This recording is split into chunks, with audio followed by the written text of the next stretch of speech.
찬송가 312장 함께 찬송하도록 하겠습니다. 찬송가 312장입니다.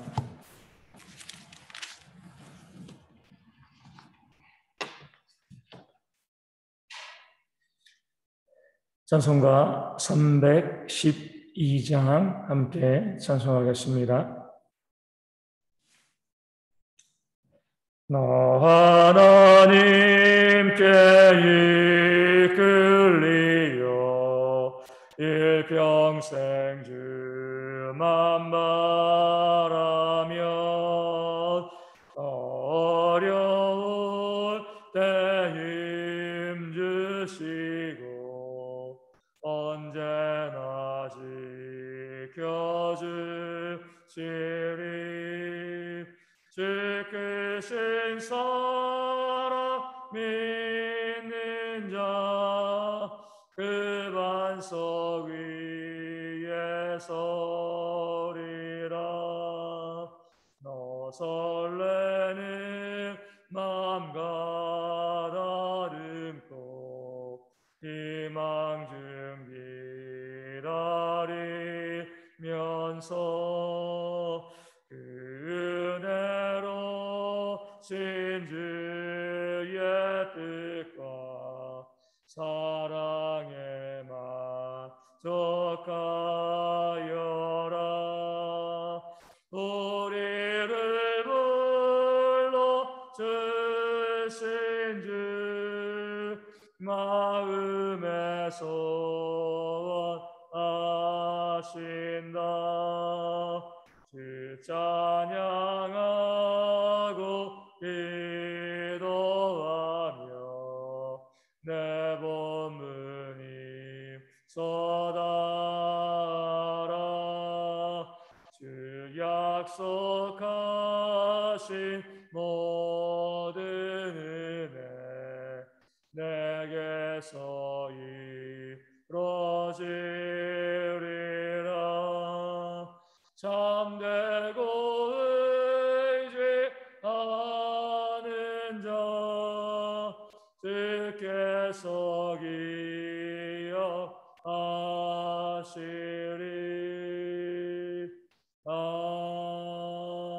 아멘. 사도신경으로 우리의 신앙을 함께 고백합니다. 나는 전능하신 아버지 하나님 천지의 창조주를 믿습니다. 나는 그의 유일하신 아들 우리 주 예수 그리스도를 믿습니다. 그는 성령으로 잉태되어 동정녀 마리아에게서 나시고 본디오 빌라도에게 고난을 받아 십자가에 못 박혀 죽으시고 장사된 지 사흘 만에 죽은 자 가운데서 다시 살아나셨으며 하늘에 오르시어 전능하신 아버지 하나님 우편에 앉아 계시다가 거기로부터 살아있는 자와 죽은 자를 심판하러 오십니다. 나는 성령을 믿으며 거룩한 공교회와 성도의 구제와 죄를 용서받는 것과 몸의 부활과 영생을 믿습니다. 아멘. 고린도전서 3장 2절 말씀입니다.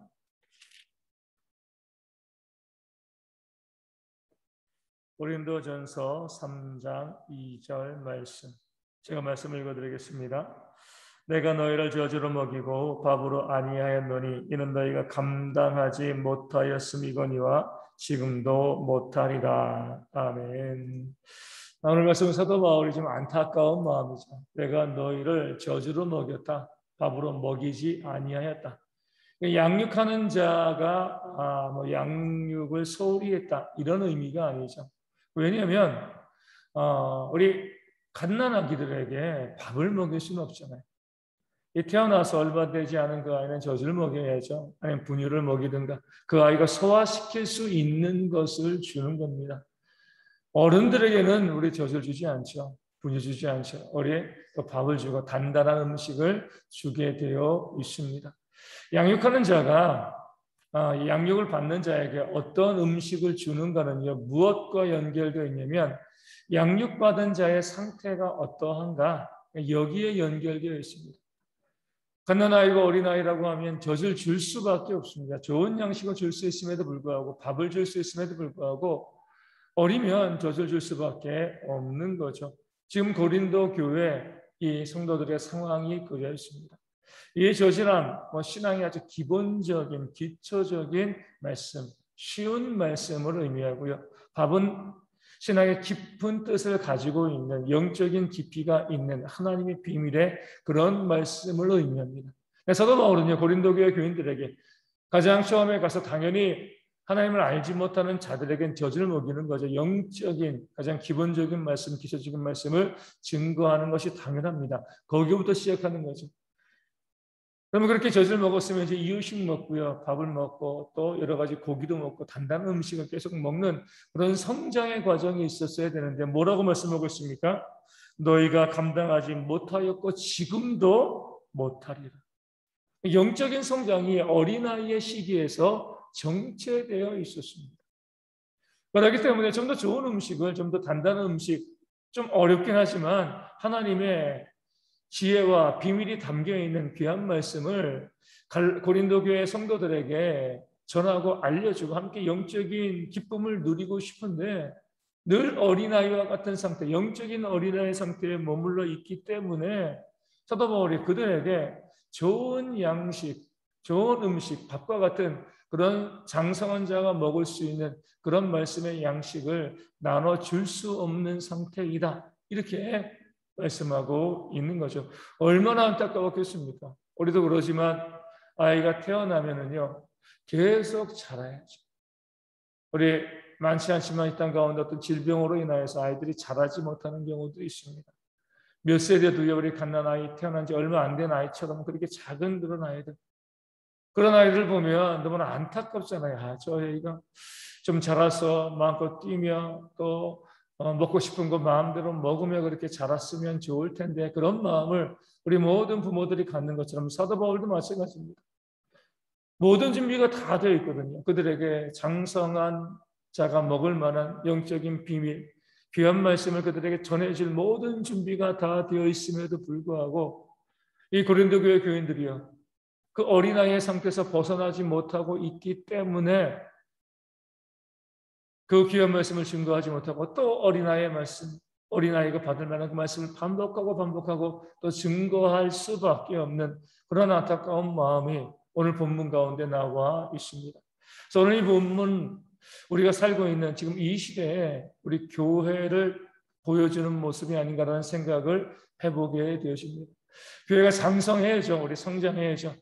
그래서 하나님의 비밀의 말씀을 알고요, 그 깊은 지혜를 깨달아 알고 하나님을 위해서 헌신하고 수고하고 또 하나님께서 맡기신 일들을 잘 감당하고 충성해야 되는데, 아직도 많은 교회들을 보면 우리 교회에서 우리 교인들이 어린아이와 같은 말씀에 여기에만 집중하고 있고요, 또 하나님의 헌신자로서 일꾼으로 그렇게 세워지지 못하고 있는 그런 모습을 보게 되어집니다. 그런 안타까운 모습이 발생하는 것은 두 가지 이유가 있죠. 하나는요, 어떤 경우에 가장 또 중요한 경우긴 하지만 목회자들이 충분히 준비되어 있지 못하기 때문에 그래요.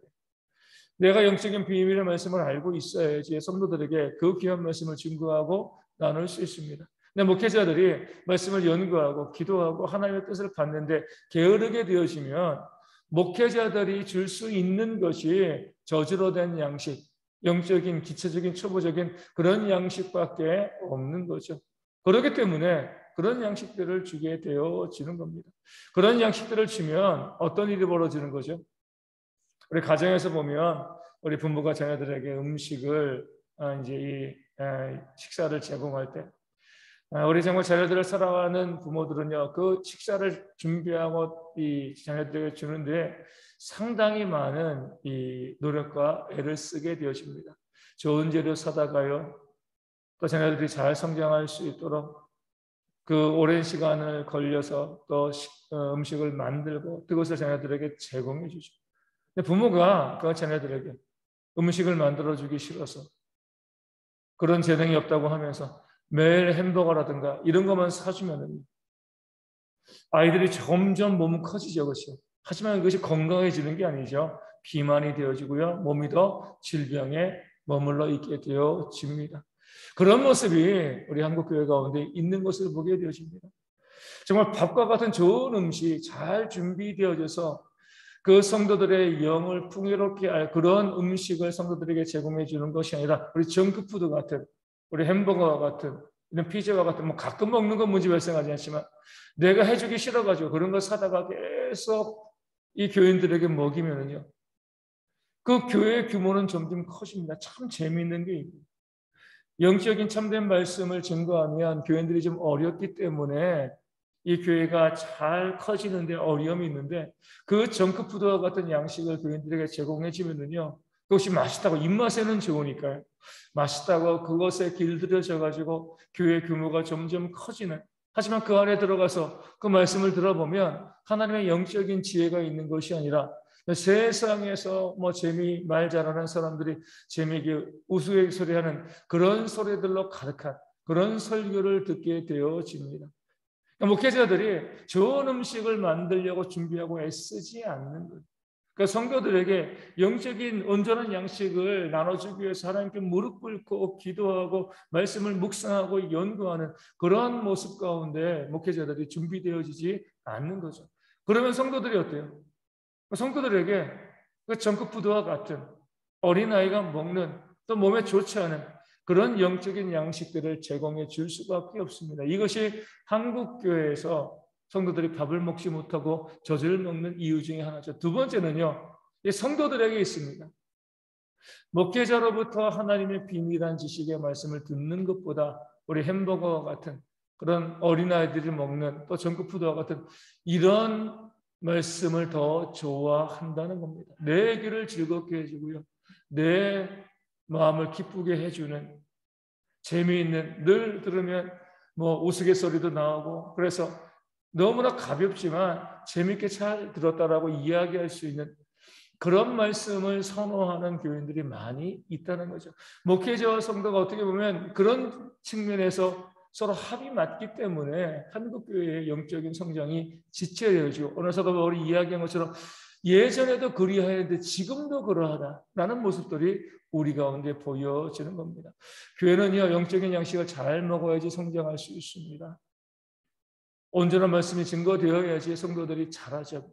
물론 힘들고 어렵죠. 하지만 그 모든 과정을 통하여서 그리스도의 장성한 일꾼으로 세움받는 것, 이것이 우리 하나님께서 교회 가운데 원하시는 모습인 줄로 믿습니다. 무조건 목회자가요, 어려운 말씀, 이 심각한 말씀, 이렇게 말씀을 증거한다고 그 말씀이 깊이 있는 말씀이 아니죠. 말씀이 쉬워야 되고요, 또 재미도 있어야 됩니다. 하지만 그 안에 하나님의 깊은 진리를 담고 있어야지만 그것이 참된 하나님의 말씀이 되어집니다. 우리 이 아침에 기도하실 때에 우리 대개 있는 모든 목회자들이 그렇게 바르게 말씀을 연구하고 기도함으로 우리 성도들에게 말씀을 온전히 좋은 양식을 공급해 줄 수 있는 모든 목회자들 되어줄 수 있도록 기도하시고, 우리가 매일 기도하실 때마다 주일에 그 말씀 사역을 위해서 늘 기도하심을 통해서 주일에 우리가 은혜 받는 모습이 있도록 또한 기도하여 주시고요. 우리 모든 성도들이 어린아이의 상태에서 벗어나서 우리 영적으로 장성한 자가 되어지기를 사모할 수 있도록, 쉬운 것만 우리가 바라보는 것이 아니라 좀 힘들고 어렵더라도 우리가 도전해 나갈 수 있는 그런 모습이 우리 가운데 있어서 우리 모든 신앙이 자라는 건강한 교회, 우리 대형교회가 되어질 수 있도록 우리 이 아침에 함께 기도하도록 하겠습니다. 우리 계속해서 우리 5천 명 이상 확진자들이 나오고 있습니다. 물론 이제 우리 1, 2차 우리 접종을 하였기 때문에 우리가 감염되어도 큰 어려움이 발생하지는 않겠지만, 그럼에도 불구하고 우리가 감염되어지지 아니하고요, 이 모든 위기를 잘 이겨나갈 수 있도록 우리 교회와 우리 그 성도와 그 성도들의 가정을 위해서도 기도하여 주시고요. 그리고 이 질병이 하나님의 긍휼하심 가운데 속히 사라질 수 있도록, 우리가 더 이상 이렇게 긴장하고 신경 쓰지 않냐고 마음껏 모여서 예배하는 그런 모습이 있도록 기도하시고, 지금 어제도 계속 뉴스가 많이 나옵니다. 우리 확진자가 있는 가정이 다 같이 격리되어지기 때문에 그 가족들의 감염 위험이 높은데, 우리 최태현 전사님 가정이 지금 그렇거든요. 그래서 우리 어머님이 속히 회복되어질 수 있도록 기도하시고요. 우리 최태현 전사님과 우리 아버님과 그 동생이 같이 한 집에 있는데, 우리 이 가족 간에 감염이 발생하지 않도록, 그래서 건강하게 이 위기를 잘 이길 수 있도록 하나님의 돌보심이 특별하신 역사가 그 안에 있도록 위하여 기도하여 주시고요. 우리 서문재 집사님의 회복을 위해서, 우리 조순옥 전사님과 우리 박미선 사모님의 회복을 위해서, 우리 가운데 또 육신적으로 어렵고 또 정신적인 문제가 있는 성도들이 건강하게 주님을 섬기는 그런 모습이 있도록 또한 위하여 기도하여 주시고요. 우리나라 이 나라가 바른 지도를 세울 수 있도록 이제 내년 대선을 위해서도 저희가 기도를 해주시고 오늘 하루의 삶이 하나님의 은혜 가운데 충만히 채워지는 그런 하루가 되어줄 수 있도록 우리 함께 이 아침에 기도하도록 하겠습니다. 기도문 하시겠습니다. 하늘에 계신 내 아버지, 아버지의 이름을 거룩하게 하시며 아버지의 나라가 오게 하시며 아버지의 뜻이 하늘에서 같이 땅에서도 이루어지게 하소서. 오늘 우리에게 일용할 양식을 주시고 우리가 잘못한 사람을 용서하여 준 것 같이 우리 죄를 용서하여 주시고 우리를 시험에 빠지지 않게 하시고 악에서 구하소서. 나로 걷는 거 영광이 영원히 아버지의 것입니다. 아멘. 기도하겠습니다.